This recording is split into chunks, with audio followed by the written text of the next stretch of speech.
学校へ行きます and 学校に行きます are both means go to school. The difference is ni has a pinpoint and stable goal.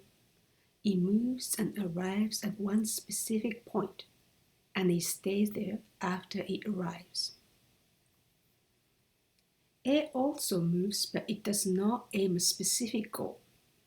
It is often used in sentences such as go to the right, go west, go east, come this way. A simply shows which direction something or someone is heading. When we say I go to school or she went to school, she went to work, we imply that and I study there or and she works there. It is similar to the English phrase I go to work. The same implication that there is a following action once the at the location happens with ni. It is like the flying arrow tool in a famous Japanese anime.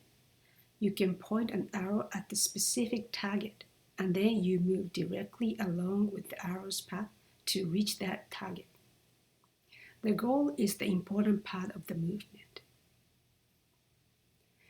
A covers directionality only, while ni covers both the direction and the purpose of going.